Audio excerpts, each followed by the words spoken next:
Besides these troops, the Locrians of Opus and the Phocians had obeyed the call of their countrymen, and sent the former all the force they had, the latter 1,000 men. The various nations had each captains of their own under whom they served, but the one to whom all especially looked up to, and who had the command of the entire force, was the Spartan Leonidas. The force with Leonidas was sent forward by the Spartans in advance of their main body, that the sight of them might encourage the allies to fight, and hinder them from going over to the Persians, as it was likely they might have done had they seen that Sparta was backward. They intended presently, when they had celebrated the Carnean festival, which was what now kept them at home, to leave a garrison in Sparta and hasten in full force to join the army. The rest of the allies also intended to act similarly, for it happened that the Olympic festival fell exactly at the same period. None of them looked to see the contest at Thermopylae decided so speedily, wherefore they were content to send forward a mere advanced guard. Such accordingly were the intentions of the allies. The Greek forces at Thermopylae, when the Persian army drew near to the entrance of the pass, were seized with fear, and a council was held to consider about a retreat. It was the wish of the Peloponnesians generally that the army should fall back upon the Peloponnese and there guard the isthmus. But Leonidas, who saw with what indignation the Phocians and Locrians heard of this plan, gave his voice for remaining where they were, while they sent envoys to the several cities to ask for help, since they were too few to make a stand against an army like that of the Persians. While this debate was going on, Xerxes sent a mounted spy to observe the Greeks and note how many they were and see what they were doing. He had heard before he came out of Thessaly that a few men were assembled at this place, and that at their head were certain Lacedaemonians under Leonidas, a descendant of Heracles. The horseman rode up to the camp and looked about him, but did not see the whole army, for such as were on the further side of the wall, which had been rebuilt and was now carefully guarded, it was not possible for him to behold. But he observed those on the outside who were encamped in front of the rampart. It chanced that at this time the Lacedaemonians held the outer guard, and were seen by the spy, some of them engaged in gymnastic exercises, others combing their long hair. At this the spy greatly marvelled, but he counted their number, and when he had taken accurate note of everything, he rode back quietly, for no one pursued after him, nor paid any heed to his visit. So he returned and told Xerxes all that he had seen. Upon this Xerxes, who had no means of surmising the truth, namely that the Spartans were preparing to do or die manfully, but thought it laughable that they should be engaged in such employments, sent and called to his presence Demaratus, the son of Ariston, who still remained with the army. When he appeared, Xerxes told him all that he had heard, and questioned him concerning the news, since he was anxious to understand the meaning of such behavior on the part of the Spartans. Then Demaratus said, "I spake to thee, O king, concerning these men long since, when we had but just begun our march upon Greece. Thou, however, didst only laugh at my words when I told thee of all this, which I saw would come to pass. Earnestly do I struggle at all times to speak truth to thee, sire, and now listen to it once more. These men have come to dispute the pass with us, and it is for this that they are now making ready. 'Tis their custom, when they are about to hazard their lives, to adorn their heads with care. Be assured, however, that if thou canst subdue the men who are here, and the Lacedaemonians who remain in Sparta, there is no other nation in all the world which will venture to lift a hand in their defence. Thou hast now to deal with the first kingdom and town in Greece, and with the bravest men." Then Xerxes, to whom what Demaratus said seemed altogether to surpass belief, asked further how it was possible for so small an army to contend with his. "O king," Demaratus answered, "let me be treated as a liar if matters fall not out as I say." But Xerxes was not persuaded any the more. 4 whole days he suffered to go by, expecting that the Greeks would run away. When, however, he found on the 5th that they were not gone, thinking that their firm stand was mere impudence and recklessness, he grew wroth, and sent against them the Medes and Scythians, with orders to take them alive and bring them into his presence. Then the Medes rushed forward and charged the Greeks, but fell in vast numbers. Others, however, took the places of the slain, and would not be beaten off, though they suffered terrible losses. In this way it became clear to all, and especially to the king, that though he had plenty of combatants, he had but very few warriors.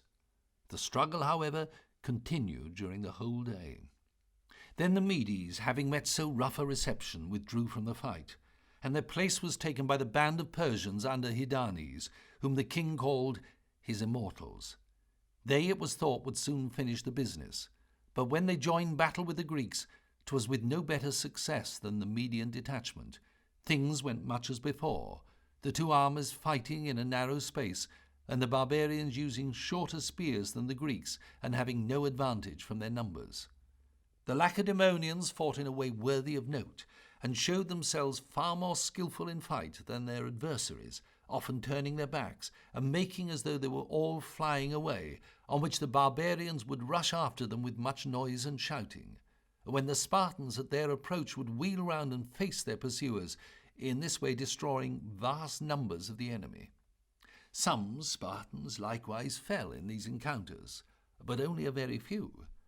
At last the Persians, finding that all their efforts to gain the pass availed nothing, and that whether they attacked by divisions or in any other way, it was to no purpose, withdrew to their own quarters. During these assaults, it is said that Xerxes, who was watching the battle, thrice leaped from the throne on which he sat, in terror for his army. Next day the combat was renewed, but with no better success on the part of the barbarians. The Greeks were so few that the barbarians hoped to find them disabled, by reason of their wounds, from offering any further resistance, and so they once more attacked them. But the Greeks were drawn up in detachments according to their cities, and bore the brunt of the battle in turns, all except the Phocians, who had been stationed on the mountain to guard the pathway. So when the Persians found no difference between that day and the preceding, they again retired to their quarters. Now, as the king was in a great strait, and knew not how he should deal with the emergency, Ephialtes, the son of Eurydamas, the man of malice, came to him and was admitted to a conference. Stirred by the hope of receiving a rich reward at the king's hands, he had come to tell him of the pathway which led across the mountain to Thermopylae, by which disclosure he brought destruction on the band of Greeks who had there withstood the barbarians. This Ephialtes afterwards, from fear of the Spartans, fled into Thessaly, and during his exile, in an assembly of the Amphictyons held at Pele, a price was set upon his head by the Pelagori.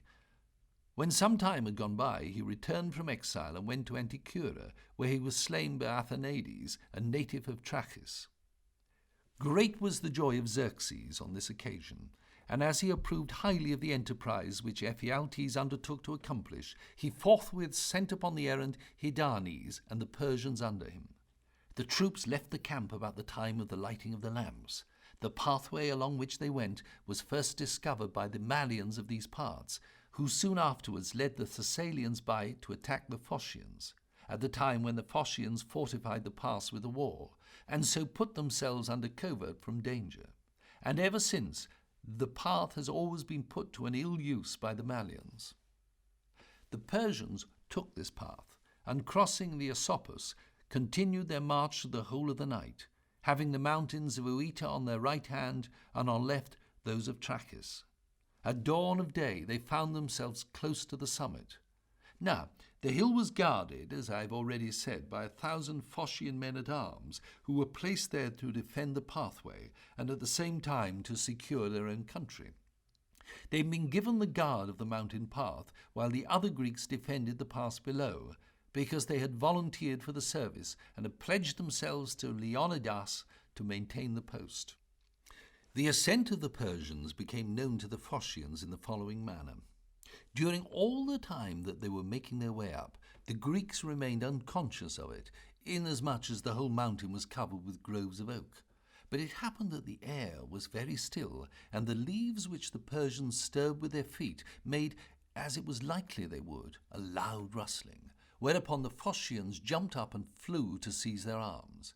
In a moment the barbarians came in sight, and perceiving men arming themselves were greatly amazed, for they had fallen in with an enemy when they had expected no opposition. Herodotus, alarmed at the sight and fearing lest the Phocians might be Lacedaemonians, inquired of Ephialtes to what nation these troops belonged. Ephialtes told him the exact truth, whereupon he arrayed his Persians for battle. The Phocians, galled by the shower of arrows to which they were exposed, and imagining themselves the special object of the Persian attack, fled hastily to the crest of the mountain, and there made ready to meet death. But while their mistake continued, the Persians, with Ephialtes and Herodotus not thinking it worth their while to delay on account of Phocians, passed on and descended the mountain with all possible speed. The Greeks at Thermopylae received the first warning of the destruction which the dawn would bring on them from the seer Megistius, who read their fate in the victims as he was sacrificing. After this, deserters came in and brought the news that the Persians were marching round by the hills. It was still night when these men arrived. Last of all, the scouts came running down from the heights and brought in the same accounts when the day was just beginning to break. Then the Greeks held a council to consider what they should do, and here opinions were divided. Some were strong against quitting their post, while others contended to the contrary. So when the council had broken up, part of the troops departed and went their way homeward to their several states. Part, however, resolved to remain, and to stand by Leonidas to the last. It is said that Leonidas himself sent away the troops who departed, because he tended their safety, but thought it unseemly that either he or his Spartans should quit the post, which they had been specially sent to guard. For my own part, I incline to think that Leonidas gave the order because he perceived the allies to be out of heart and unwilling to encounter the danger to which his own mind was made up. He therefore commanded them to retreat, but said that he himself could not draw back with honour, knowing that, if he stayed, glory awaited him. So the allies, when Leonidas ordered them to retire, obeyed him, and forthwith departed. Only the Thespians and the Thebans remained with the Spartans, and of these the Thebans were kept back by Leonidas as hostages, very much against their will. The Thespians, on the contrary, stayed entirely of their own accord, refusing to retreat and declaring that they would not forsake Leonidas and his followers.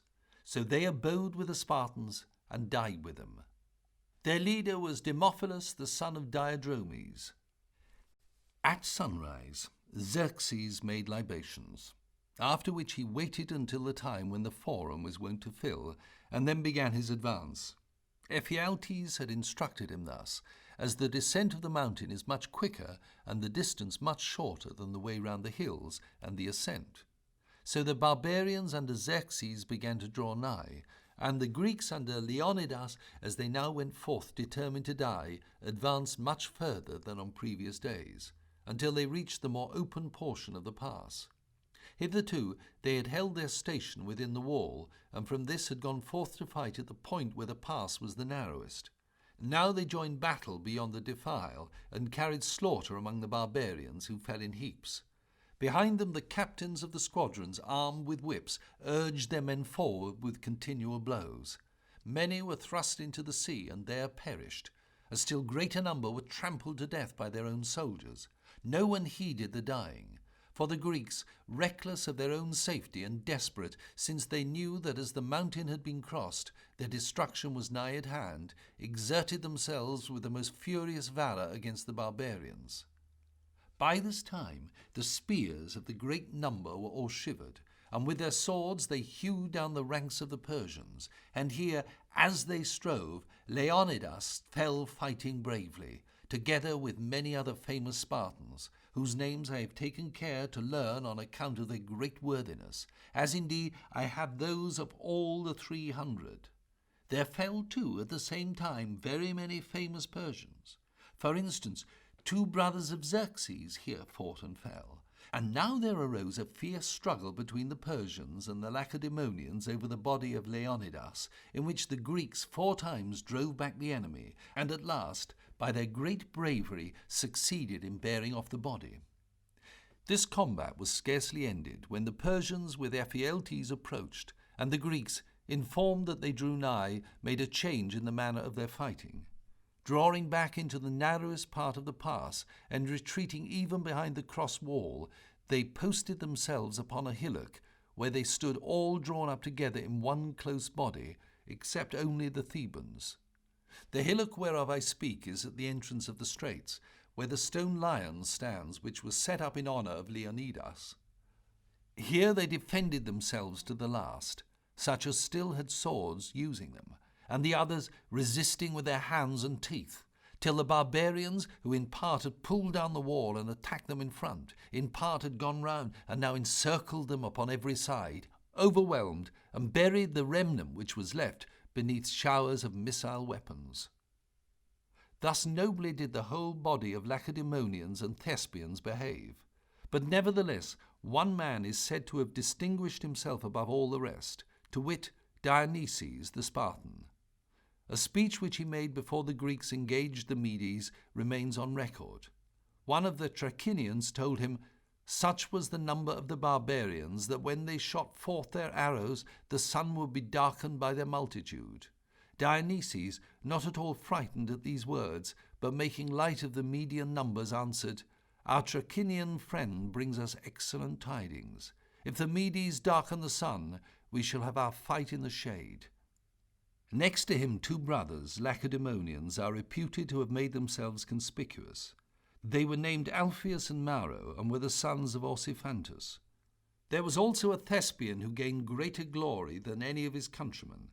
He was a man called Dithyrambus, the son of Harmatidus.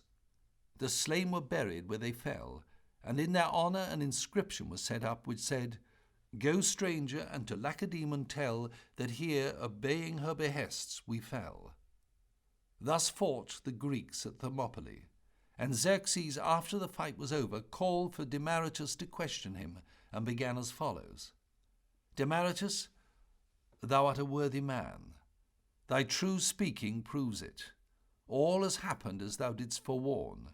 Now then tell me, how many Lacedaemonians are left, and of those left, how many are such brave warriors as these? Or are they all alike?" "O king," replied the other, "the whole number of the Lacedaemonians is very great, and many are the cities which they inhabit. But I will tell thee what thou really wishest to learn. There is a town of Lacedaemon called Sparta, which contains within it about 8,000 full-grown men. They are, one and all, equal to those who have fought here. The other Lacedaemonians are brave men, but not such warriors as these."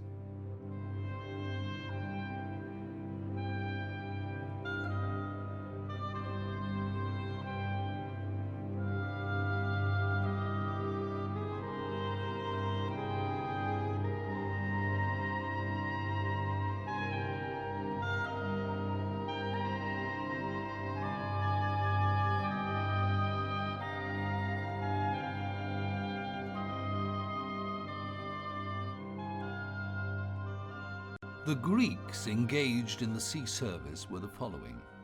The Athenians furnished 127 vessels to the fleet, which were manned in part by the Plataeans, who, though unskilled in such matters, were led by their active and daring spirit to undertake this duty. The Corinthians furnished a contingent of 40 vessels. The Megarians sent 20. The Chalcidians also manned 20, which had been furnished to them by the Athenians.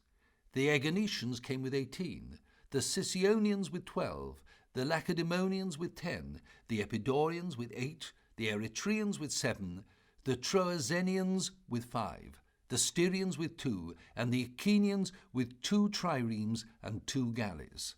Last of all, the Locrians of Opus came in aid with a squadron of 7 galleys.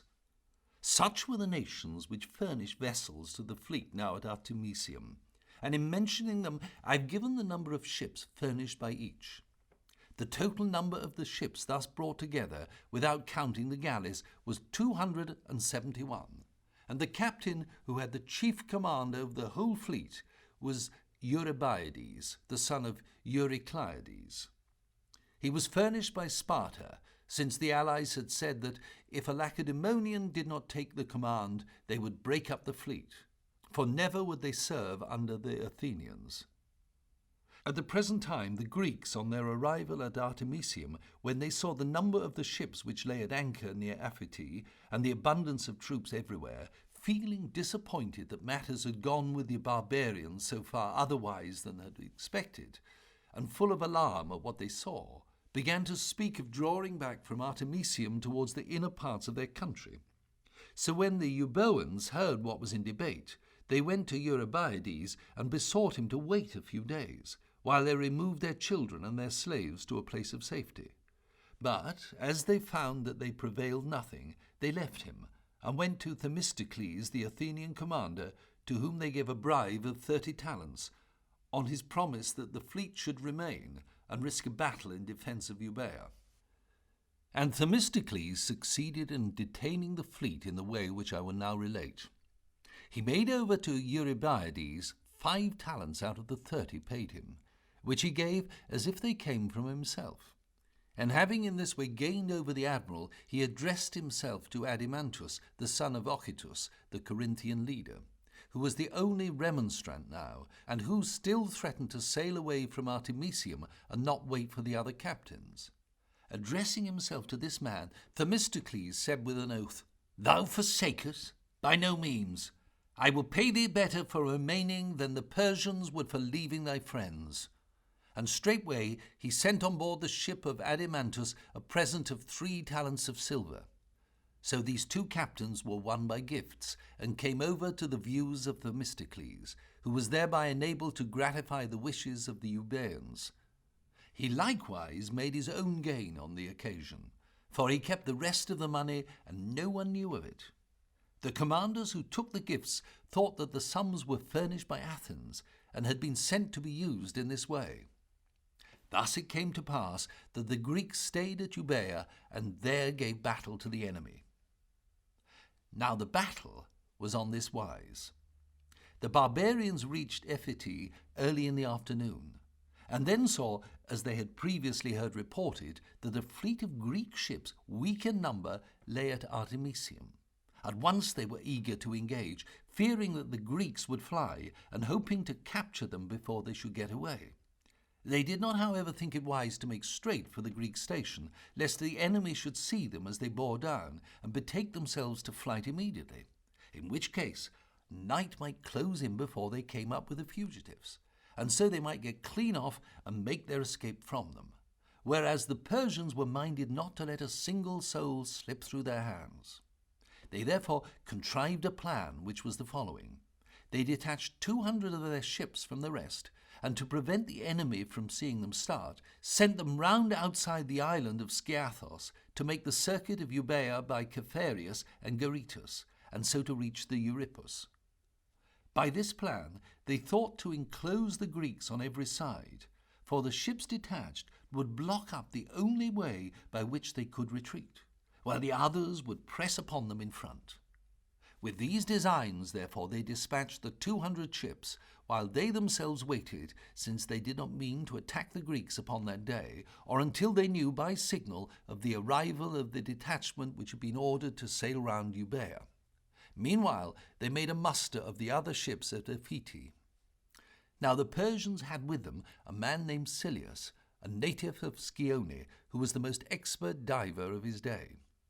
At the time of the shipwreck off Mount Pelion, he had recovered for the Persians a great part of what they lost, and at the same time he had taken care to obtain for himself a good share of the treasure.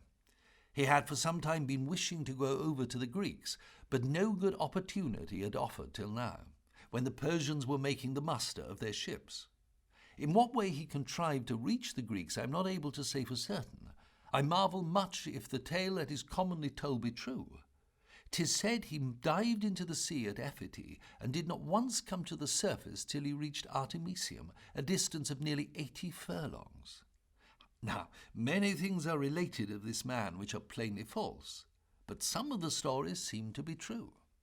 My own opinion is that on this occasion he made the passage to Artemisium in a boat. However this might be, Silius no sooner reached Artemisium than he gave the Greek captains a full account of the damage done by the storm, and likewise told them of the ships sent to make the circuit of Euboea. So the Greeks, on receiving these tidings, held a council, whereat, after much debate, it was resolved that they should stay quiet for the present where they were, and remain at their moorings, but that after midnight that they should put out to sea and encounter the ships which were on their way round the island. Later in the day, when they found that no one meddled with them, they formed a new plan, which was to wait till near evening, and then sail out against the main body of the barbarians, for the purpose of trying their mode of fight and skill in manoeuvring. When the Persian commanders and crews saw the Greeks thus boldly sailing towards them with their few ships, they thought them possessed with madness, and went out to meet them, expecting, as indeed seemed very likely, that they would take all their vessels with the greatest ease. The Greek ships were so few, and their own so far outnumbered them, and sailed so much better, that they resolved, seeing their advantage, to encompass their foe on every side. And now such of the Ionians as wished well to the Grecian cause, and served in the Persian fleet unwillingly, seeing their countrymen surrounded, were sorely distressed. For they felt sure that not one of them would ever make his escape, so poor an opinion had they of the strength of the Greeks.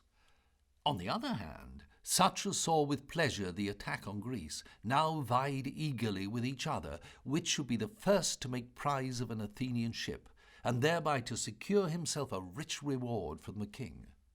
The Greeks, at a signal, brought the stern of their ships together into a small compass, and turned their prows on every side towards the barbarians, after which, at a second signal, although enclosed within a narrow space, and closely pressed upon by the foe, yet they fell bravely to work, and captured 30 ships of the barbarians, at the same time taking prisoner Philion, the son of Chersis, and brother of Gorgas, king of Salamis, a man of much repute in the fleet. The first who made prize of a ship of the enemy was Lycomedes, the son of Iscrius, an Athenian, who was afterwards adjudged the meed of valour.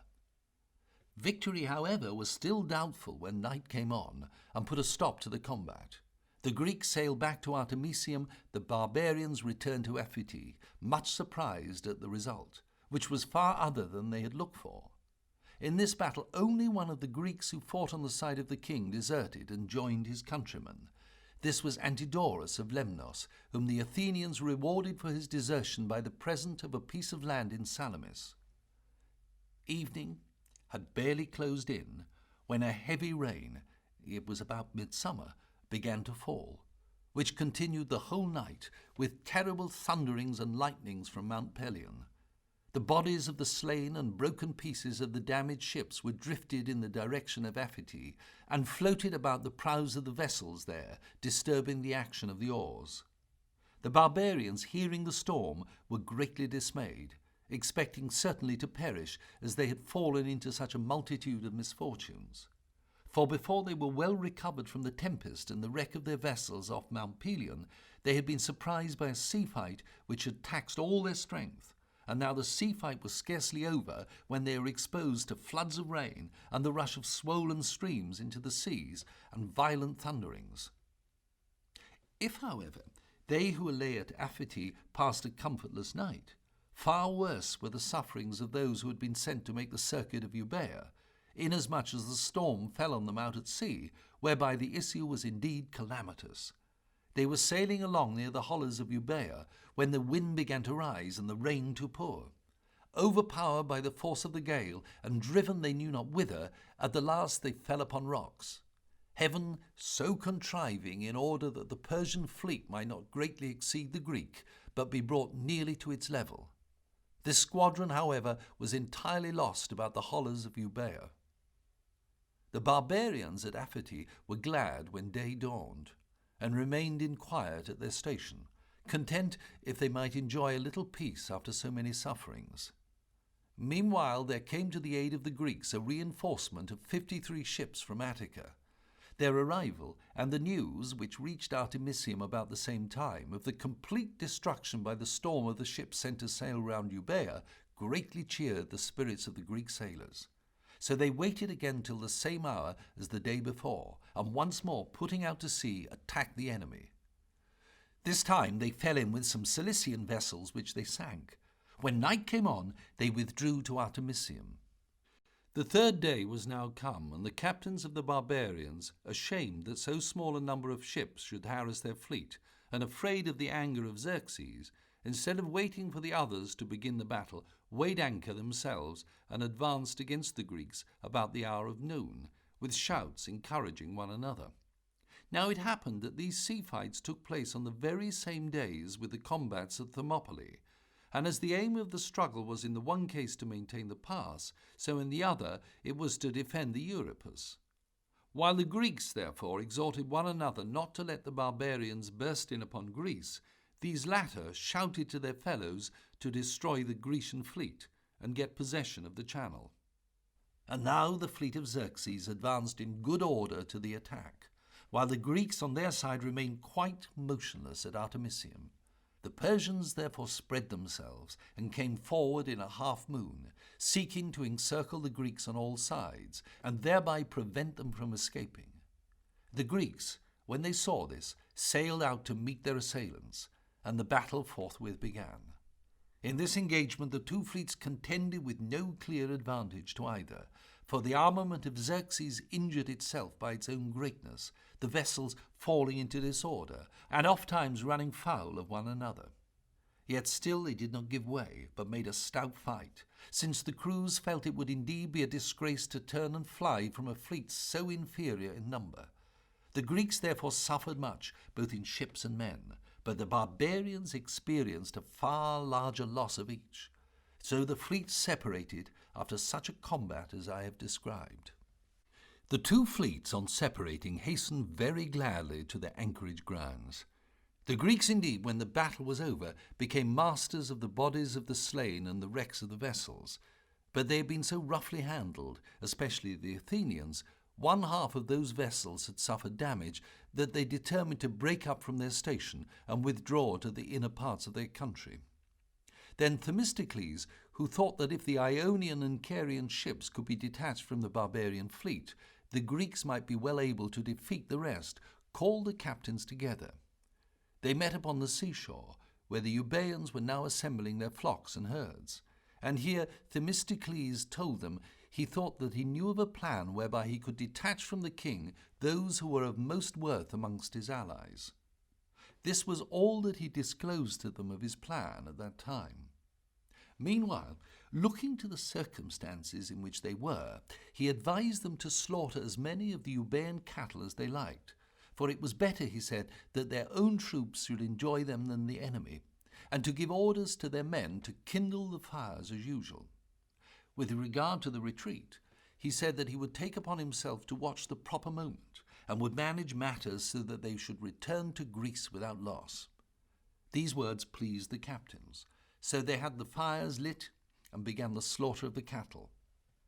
The Euboeans until now had made light of the oracle of Bacchus, as though it had been void of all significancy, and had neither removed their goods from the island, nor yet taken them into their strong places, as they would most certainly have done if they had believed that war was approaching.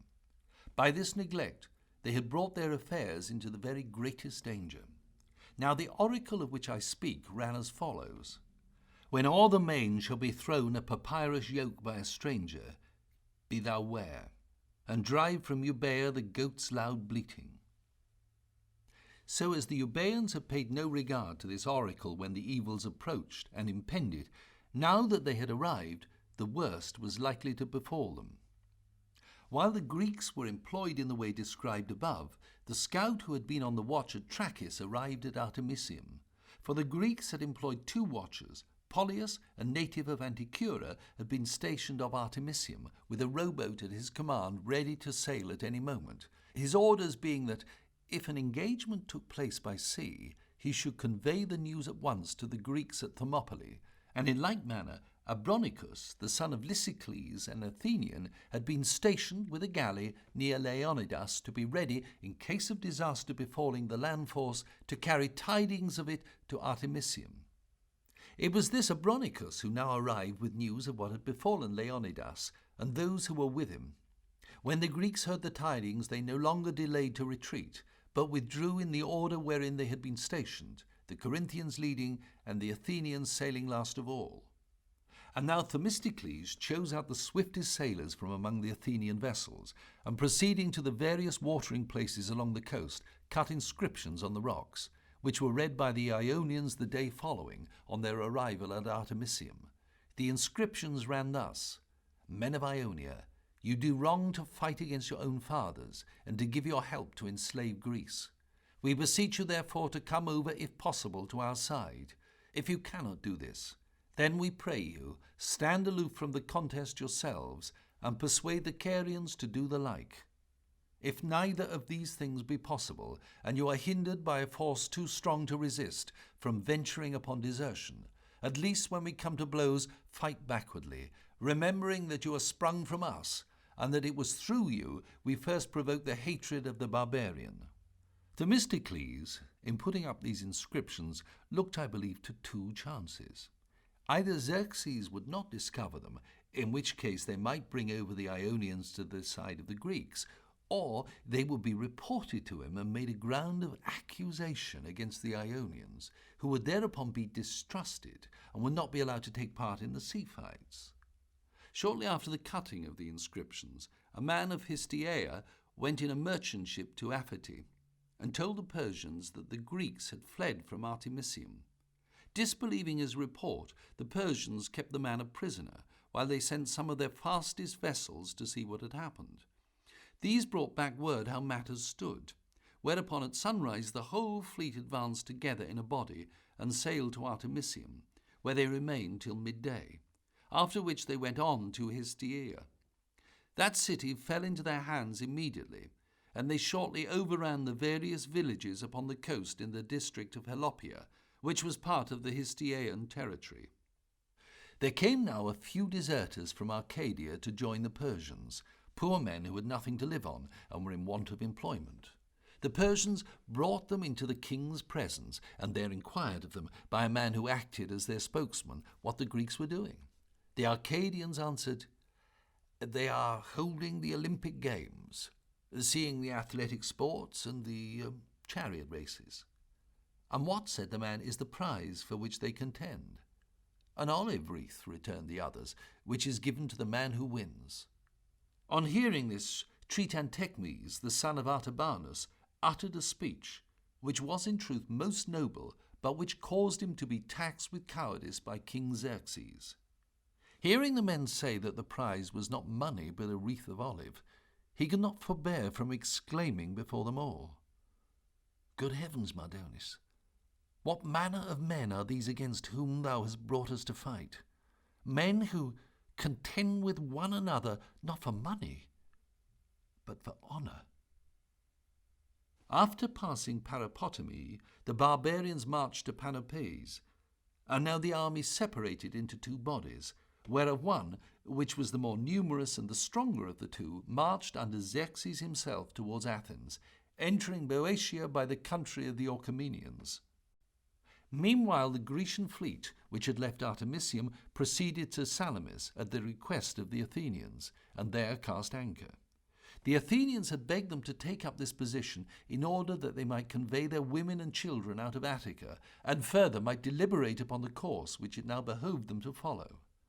Disappointed in the hopes which they had previously entertained, they were about to hold a council concerning the present posture of their affairs, for they had looked to see the Peloponnesians drawn up in full force to resist the enemy in Boeotia, but found nothing of what they had expected. Nay, they learnt that the Greeks of those parts, only concerning themselves about their own safety, were building a wall across the isthmus, and intended to guard the Peloponnese and let the rest of Greece take its chance. These tidings caused them to make the request whereof I spoke, that the combined fleet should anchor at Salamis. So while the rest of the fleet lay to off this island, the Athenians cast anchor along their own coast. Immediately upon their arrival, proclamation was made that every Athenian should save his children and household as he best could. Whereupon some sent their families to Aegina, some to Salamis, but the greater number to Troezen. This removal was made with all possible haste, partly from a desire to obey the advice of the oracle, but still more for another reason.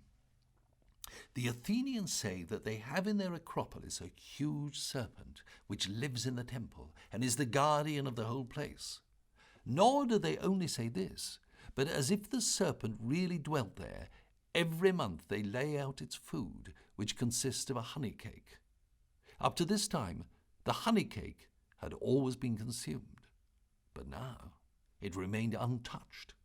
So the priestess told the people what had happened, whereupon they left Athens the more readily, since they believed that the goddess had already abandoned the citadel.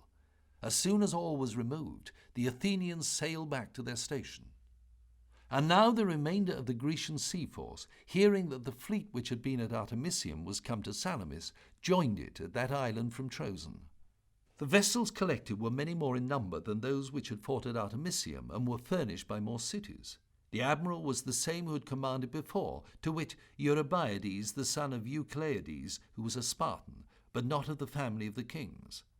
The city, however, which sent by far the greatest number of ships and the best sailors, was Athens. When the captains from the various nations were come together at Salamis, a council of war was summoned, and Eurybiades proposed that anyone who liked to advise should say which place seemed to him the fittest, among those still in the possession of the Greeks, to be the scene of a naval combat. Attica, he said, was not to be thought of now, but he desired their counsel as to the remainder. The speakers mostly advised that the fleet should sail away to the isthmus and there give battle in defence of the Peloponnese, and they urged as a reason for this that if they were worsted in a sea fight at Salamis, they would be shut up in an island where they could get no help, but if they were beaten near the isthmus, they could escape to their homes. As the captains from the Peloponnese were thus advising, there came an Athenian to the camp who brought word that the barbarians had entered Attica and were ravaging and burning everything. For the division of the army under Xerxes was just arrived at Athens from its march through Boeotia, where it had burnt Thespiae and Plataea, both which cities were forsaken by their inhabitants who had fled to the Peloponnese. And now it was laying waste all the possessions of the Athenians. Thespiae and Plataea had been burnt by the Persians, because they knew from the Thebans that neither of these cities had espoused their side. Since the passage of the Hellespont and the commencement of the march upon Greece, a space of 4 months had gone by. 1 while the army made the crossing and delayed about the region of the Hellespont, and 3 while they proceeded thence to Attica, which they entered in the archonship of Chaliades. The Persians found the city of Athens forsaken. A few people only remained in the temple, either keepers of the treasures or men of the poorer sort. These persons, having fortified the Acropolis with planks and boards, held out against the enemy. It was in some measure their poverty which had prevented them from seeking shelter in Salamis, and there was likewise another reason which in part induced them to remain. They imagined themselves to have discovered the true meaning of the oracle uttered by the Pythoness, which promised that the wooden wall should never be taken. The wooden wall, they thought, did not mean the ships, but the place where they had taken refuge. The Persians encamped upon the hill over against the Acropolis, which is called Ares' Hill by the Athenians, and began the siege of the place, attacking the Greeks with arrows whereto pieces of lighted tower were attached, which they shot at the barricade. And now those who were within the Acropolis found themselves in a most woeful case, for their wooden rampart betrayed them. Still, however, they continued to resist. It was in vain that the Pisistratidae came to them and offered terms of surrender. They stoutly refused all parley, and among their other modes of defence rolled down huge masses of stone upon the barbarians as they were mounting up to the gates, so that Xerxes was for a long time very greatly perplexed, and could not contrive any way to take them. At last, however, in the midst of these many difficulties, the barbarians made discovery of an access.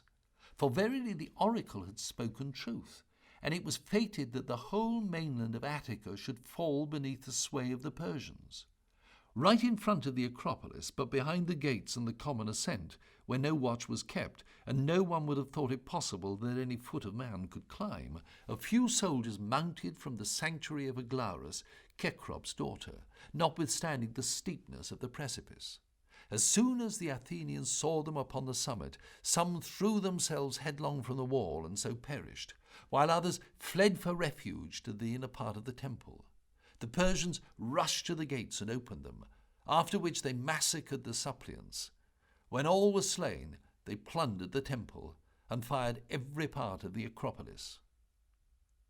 Meanwhile, at Salamis, the Greeks no sooner heard what had befallen the Athenian citadel than they fell into such alarm that some of the captains did not even wait for the council to come to a vote, but embarked hastily on board their vessels and hoisted sail as though they would take to flight immediately. The rest, who stayed at the council board, came to vote that the fleet should give battle at the isthmus. Night now drew on, and the captains, dispersing from the meeting, proceeded on board their respective ships. Themistocles, as he entered his own vessel, was met by Mnesiphilus, an Athenian, who asked him what the council had resolved to do. On learning that the resolve was to sail to the isthmus and there give battle on behalf of the Peloponnese, Mnesiphilus exclaimed, "Well, if these men sail away from Salamis, thou wilt have no fight at all for the one fatherland, for they will all scatter themselves to their own homes, and neither Eurybiades nor anyone else will be able to hinder them, nor to stop the breaking up of the armament. Thus will Greece be brought to ruin through evil counsels.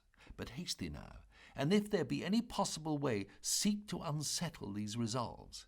Mayhap thou mightest persuade Eurybiades to change his mind and continue here."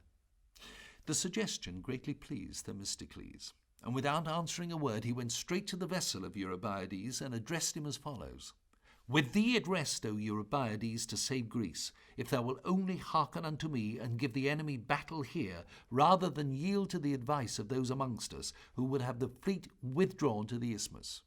Hear now, I beseech you, and judge between the two courses. At the isthmus thou wilt fight in an open sea, which is greatly to our disadvantage, since our ships are heavier and fewer in number than the enemy's, and further, thou wilt in any case lose Salamis, Megara, and Aegina, even if all the rest goes well with us. The land and sea force of the Persians will advance together, and thy retreat will but draw them towards the Peloponnese, and so bring all Greece into peril. If, on the other hand, thou doest as I advise, these are the advantages which thou wilt so secure. In the first place, as we shall fight in a narrow sea with few ships against many, if the war follows the common course, we shall gain a great victory. For to fight in a narrow space is favourable to us, in an open sea to them. Again, Salamis will in this case be preserved, where we have placed our wives and children. Nay, that very point by which he set most store is secured as much by this course as by the other. For whether we fight here or at the isthmus, we shall equally give battle in defence of the Peloponnese. Assuredly, you will not do wisely to draw the Persians upon that region. For if things turn out as I anticipate, and we beat them by sea, then we shall have kept your isthmus free from the barbarians, and they will have advanced no further than Attica, but from thence have fled back in disorder, and we shall moreover have saved Megara, Aegina, and Salamis itself, where an oracle has said that we are to overcome our enemies. When men counsel reasonably, reasonable success ensues. But when in their counsels they reject reason, God does not choose to follow the wanderings of human fancies. At these words of Themistocles, Eurybiades changed his determination. Principally, as I believe, because he feared that if he withdrew the fleet to the isthmus, the Athenians would sail away, and knew that without the Athenians, the rest of their ships could be no match for the fleet of the enemy. He therefore decided to remain and give battle at Salamis. And now the different chiefs, notwithstanding their skirmish of words, on learning the decision of Eurybiades, at once made ready for the fight. Morning broke, and just as the sun rose, the shock of an earthquake was felt both on shore and at sea, whereupon the Greeks resolved to approach the gods with prayer, and likewise to send and invite the Aeacids to their aid. And this they did, with as much speed as they had resolved on it. Prayers were offered to all the gods, and Telamon and Ajax were invoked at once from Salamis, while a ship was sent to Aegina to fetch Aeacus himself and the other Aeacids.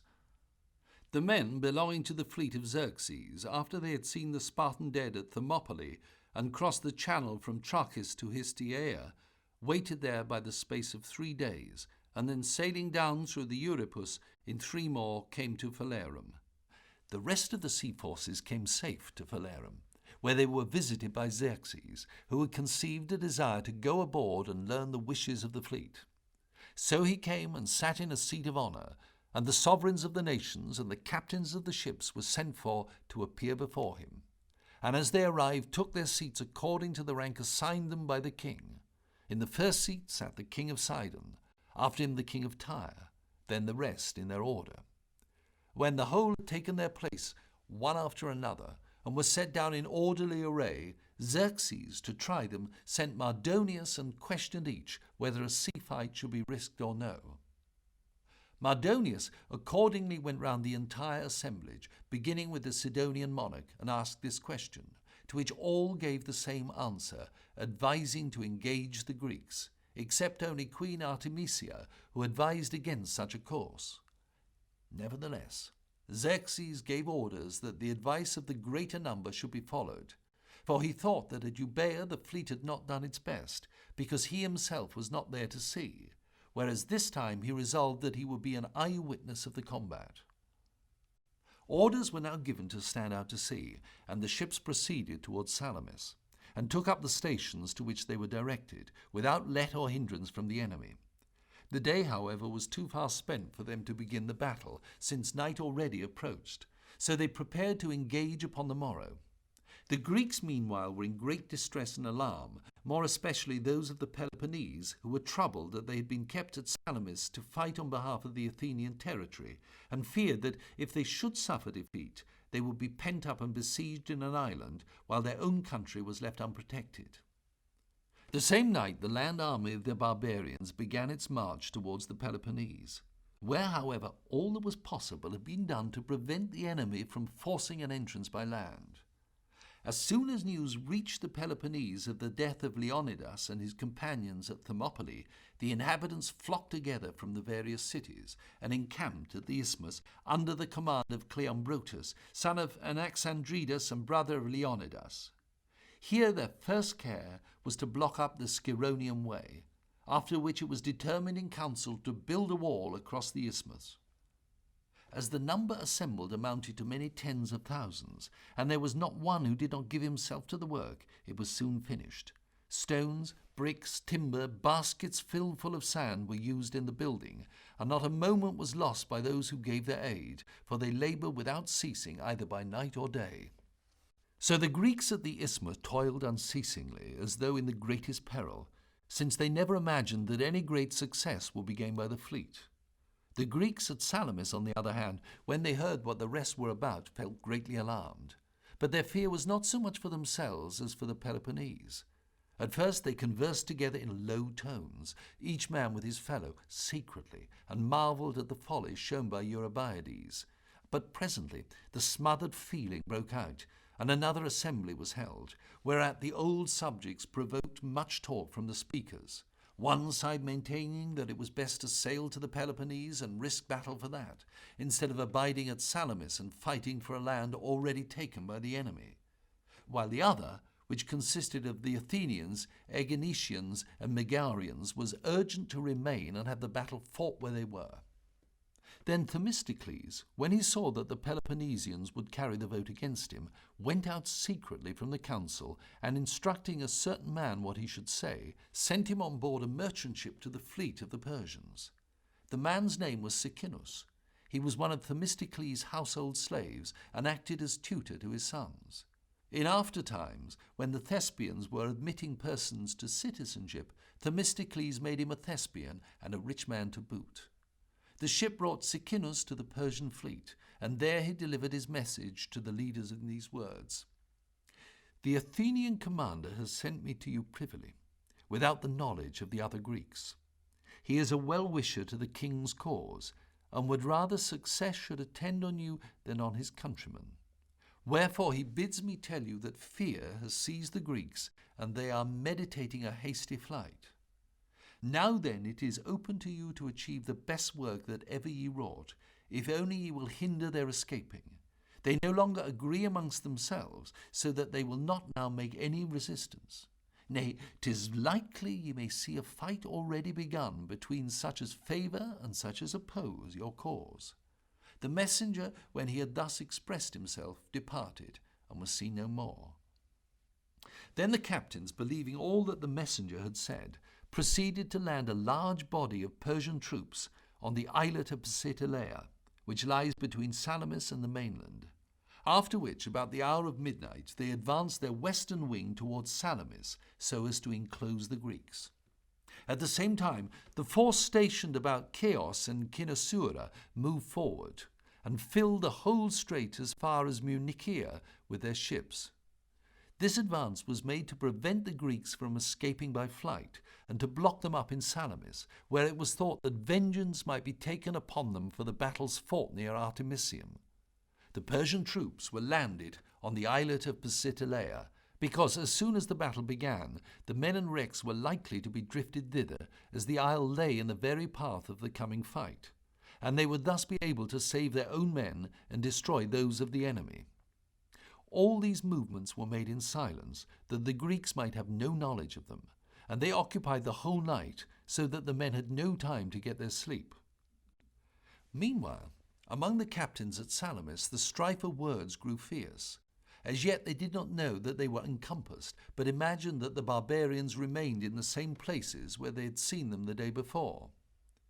In the midst of their contention, Aristides, the son of Lysimachus, who had crossed from Aegina, arrived in Salamis. He was an Athenian, and had been ostracized by the commonalty. Yet I believe, from what I have heard concerning his character, that there was not in all Athens a man so worthy or so just as he.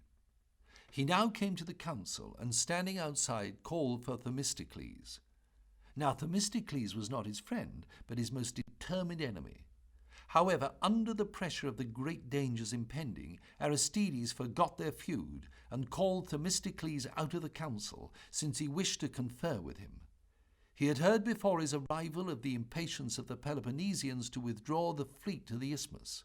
As soon, therefore, as Themistocles came forth, Aristides addressed him in these words: "Our rivalry at all times, and especially at the present season, ought to be a struggle, which of us shall most advantage our country. Let me then say to thee, that so far as regards the departure of the Peloponnesians from this place, much talk and little will be found precisely alike. I have seen with mine own eyes that which I now report, that however much the Corinthians or Eurybiades himself may wish it, they cannot now retreat, for we are enclosed on every side by the enemy. Go into them and make this known." "Thy advice is excellent," answered the other, "and thy tidings are also good. That which I earnestly desire to happen, thine eyes have beheld accomplished. Know that what the Persians have now done was at my instance, for it was necessary, as our men would not fight here of their own free will, to make them fight whether they would or no. But come now, as thou hast brought the good news, go in and tell it, for if I speak to them, they will think it a feigned tale, and will not believe that the barbarians have enclosed us around. Therefore do thou go to them and inform them how matters stand. If they believe thee, 'twill be for the best, but if otherwise, it will not harm, for it is impossible that they should now flee away, if we are indeed shut in on all sides, as thou sayest." Then Aristides entered the assembly and spoke to the captains. He had come, he told them, from Aegina, and had but barely escaped the blockading vessels. The Greek fleet was entirely enclosed by the ships of Xerxes, and he advised them to get themselves in readiness to resist the foe. Having said so much, he withdrew.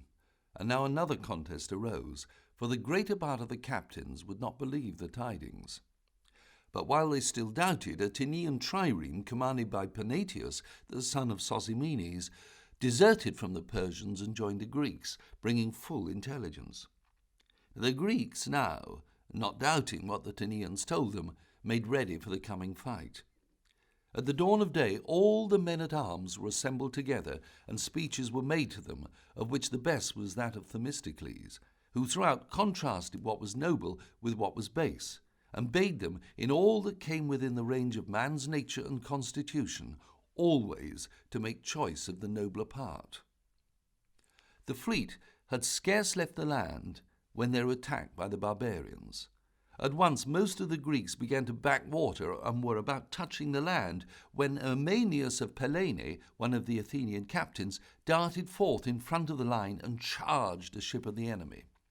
The two vessels became entangled and could not separate, whereupon the rest of the fleet came up to help Eumenius and engage with the Persians. Such is the account which the Athenians give of the way in which the battle began. But the Aeginetians maintain that the vessel which had been to Egina for the Aeacidi was the one that brought on the fight. It also reported that a phantom in the form of a woman appeared to the Greeks, and in a voice that was heard from end to end of the fleet, cheered them on to the fight. First, however, rebuking them and saying, "Strange men, how long are you going to back water?" Against the Athenians, who held the western extremity of the line towards Eleusis, were placed the Phoenicians. Against the Lacedaemonians, whose station was eastwards towards the Piraeus, the Ionians.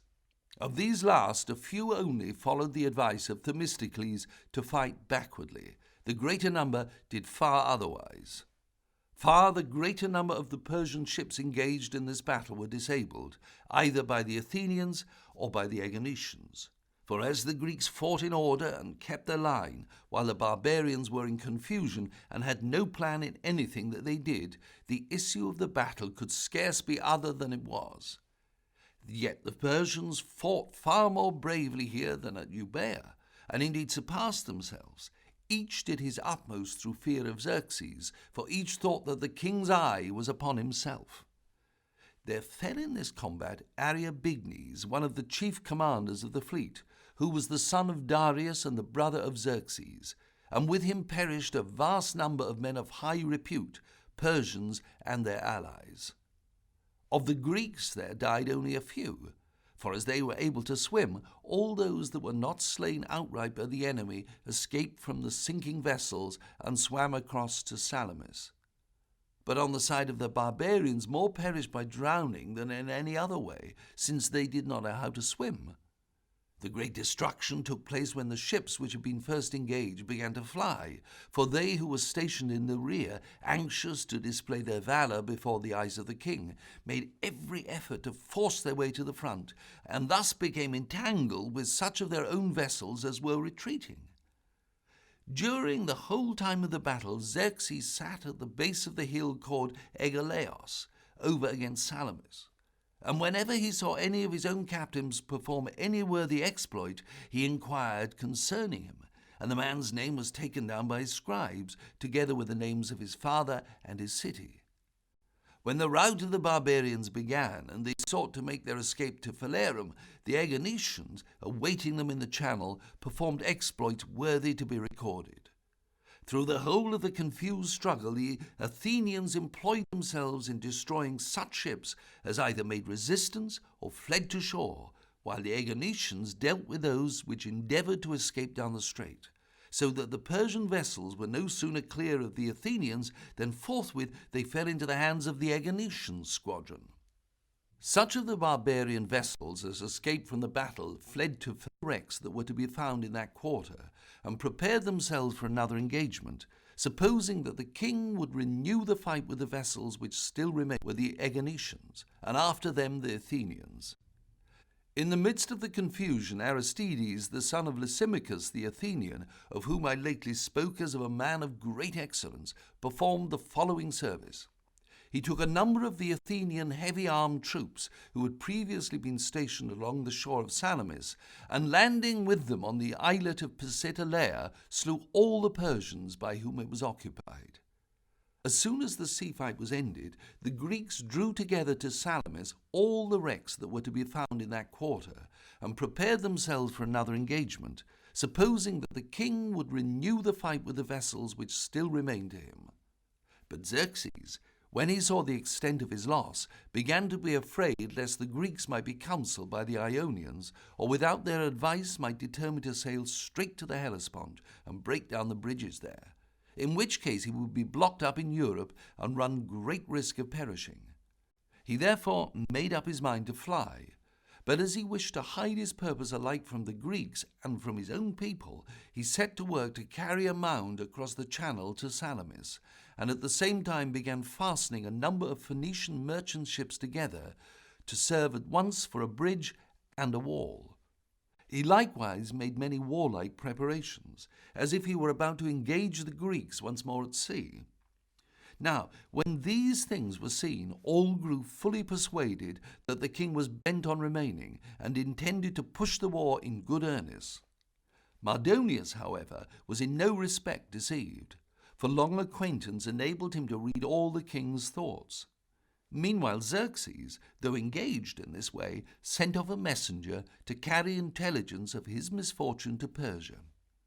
Nothing mortal travels so fast as these Persian messengers. The entire plan is a Persian invention, and this is the method of it.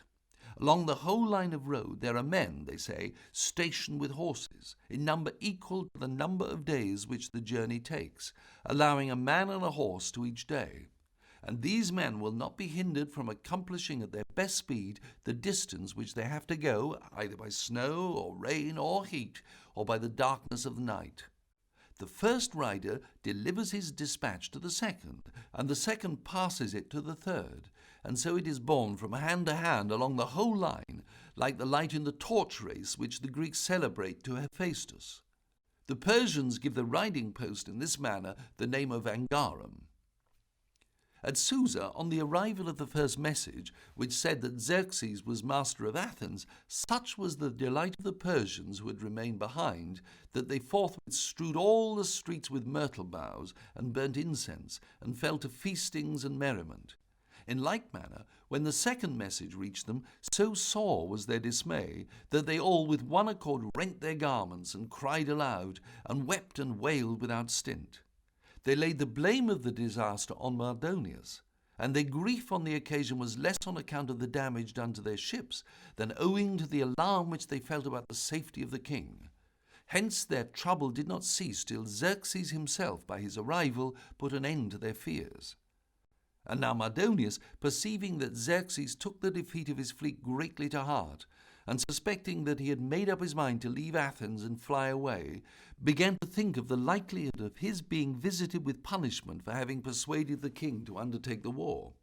He therefore considered that it would be the best thing for him to adventure further, and either become the conqueror of Greece, which was the result he rather expected, or else die gloriously after aspiring to a noble achievement.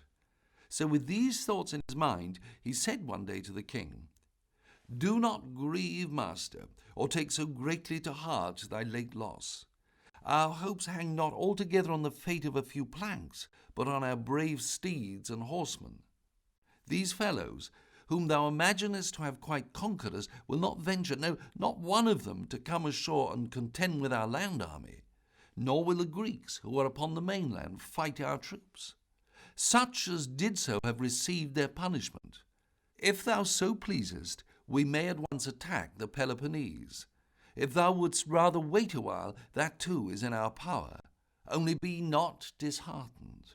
For it is not possible that the Greeks can avoid being brought to account, alike for this and for their former injuries. Nor can they anyhow escape being thy slaves. Thou shouldst therefore do as I have said. If, however, thy mind is made up, and thou art resolved to retreat and lead away thy army, listen to the counsel which in that case I have to offer. Make not the Persians, O king, a laughing stock to the Greeks. If thy affairs have succeeded ill, it has not been by their fault. Thou canst not say that thy Persians have ever shown themselves cowards. What matters it if Phoenicians and Egyptians, Cyprians and Cilicians have misbehaved? Their misconduct touches not us. Since then thy Persians are without fault, be advised by me. Depart home, let me choose out it, and take with thee the bulk of thy army. But first let me choose out 300,000 troops, and let it be my task to bring Greece beneath thy sway." Xerxes, when he heard these words, felt a sense of joy and delight, like a man who is relieved from care. Answering Mardonius, therefore, that he would consider his counsel and let him know which course he might prefer, Xerxes proceeded to consult with the chief men amongst the Persians. And because Artemisia on the former occasion had shown herself the only person who knew what was best to be done, he was pleased to summon her to advise him now. As soon as she arrived, he put forth all the rest, both counsellors and bodyguards, and said to her, "Mardonius wishes me to stay and attack the Peloponnese. My Persians, he says, and my other land forces are not to blame for the disasters which have befallen our arms, and of this he declares they would very gladly give me the proof. He therefore exhorts me either to stay and act as I have said, or to let him choose out 300,000 of my troops, wherewith he undertakes to reduce Greece beneath my sway, while I myself retire with the rest of my forces and withdraw into my own country. Do thou, therefore, as thou didst counsel me so wisely to decline the sea fight, now also advise me in this matter, and say which course of the twain I ought to take for my own good. Thus did the king ask Artemisia's counsel, and the following are the words wherewith she answered him. 'Tis a hard thing, O king, to give the best possible advice to one who asks our counsel. Nevertheless, as thy affairs now stand, it seemeth to me that thou wilt do right to return home. As for Mardonius, if he prefers to remain, and undertakes to do as he has said, leave him behind by all means with the troops which he desires. If his design succeeds, and he subdues the Greeks as he promises, thine is the conquest, master, for thy slaves will have accomplished it. If, on the other hand, affairs run counter to his wishes, we can suffer no great loss, so long as thou art safe, and thy house is in no danger. The Greeks too, while thou livest, and thy house flourishest, must be prepared to fight full many a battle for their freedom. Whereas, if Mardonius falls, it matters nothing. They will have gained but a poor triumph, a victory over one of thy slaves. Remember also, thou goest home having gained the purpose of thy expedition, for thou hast burnt Athens. The advice of Artemisia pleased Xerxes well, for she had exactly uttered his own thoughts. I, for my part, do not believe that he would have remained had all his counsellors, both men and women, united to urge his stay, so great was the alarm that he felt. As it was, he gave praise to Artemisia, and entrusted certain of his children to her care, ordering her to convey them to her Ephesus, for he had been accompanied on the expedition by some of his natural sons. Xerxes, after charging Artemisia to convey his sons safe to Ephesus, sent for Mardonius, and bade him choose from all his army such men as he wished, and see that he made his achievements answer to his promises. During this day he did no more, for he had been accompanied on the outcome. Then he issued his orders, and at once the captains of the ships left Phalerum and bore away for the Hellespont, each making all the speed he could, and hasting to guard the bridges against the king's return. King Xerxes and his army waited but a few days after the sea fight, and then withdrew into Boeotia by the road which they had followed on their advance.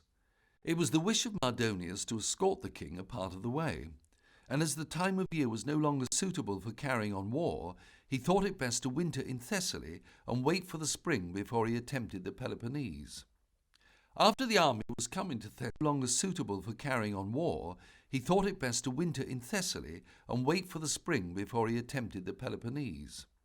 Only their leader, Herodotus, who refused to quit the person of the king.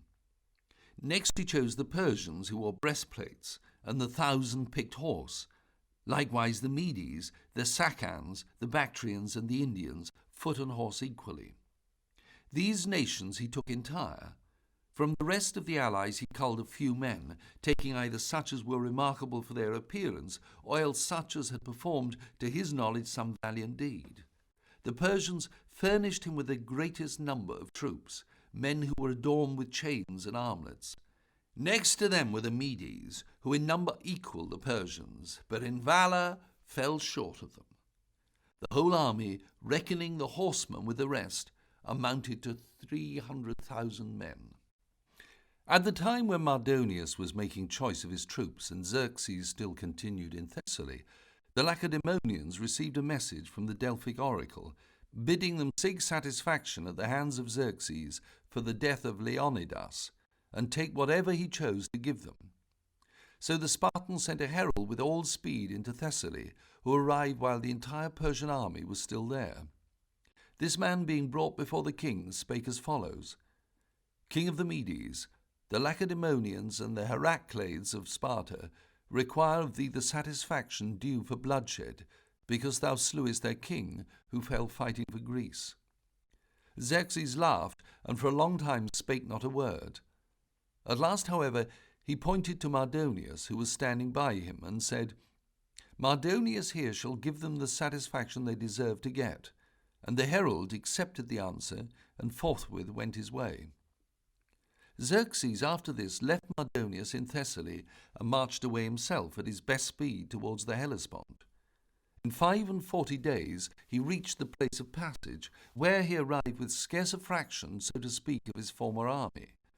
All along their line of march, in every country where they chanced to be, his soldiers seized and devoured whatever corn they could find belonging to the inhabitants, while, if no corn was to be found, they gathered the grass that grew in the fields, and stripped the trees, whether cultivated or wild, alike of their bark and of their leaves, and so fed themselves. They left nothing anywhere, so hard were they pressed by hunger. Plague, too, and dysentery attacked the troops while still upon their march, and greatly thinned their ranks. Many died, others fell sick and were left behind in the different cities that lay upon the route, the inhabitants being strictly charged by Xerxes to tend and feed them. Of these some remained in Thessaly, others in Cyrrhus of Paeonia, others again in Macedon.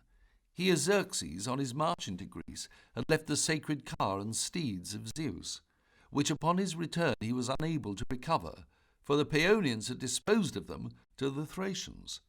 And when Xerxes demanded them back, they said that the Thracian tribes who dwelt about the sources of the Strymon had stolen the mares as they pastured. Here too a Thracian chieftain, king of the Bisaltians and of Crestonia, did a deed which went beyond nature. He had refused to become the willing slave of Xerxes, and had fled before him into the heights of Rhodope, at the same time forbidding his sons to take part in the expedition against Greece. But they either, because they cared little for his orders, or because they wished greatly to see the war, joined the army of Xerxes. At this time they had all returned home to him. The number of the men was 6, quite safe and sound. But their father took them, and punished their offence by plucking out their eyes from the sockets. Such was the treatment which these men received. The Persians, having journeyed through Thrace and reached the passage, entered their ships hastily and crossed the Hellespont to Abydos. The bridges were not found stretched across the strait, since the storm had broken and dispersed them.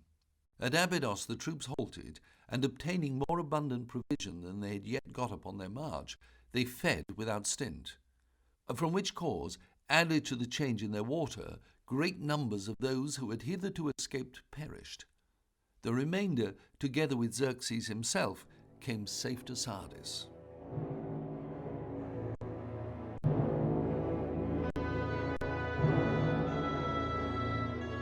The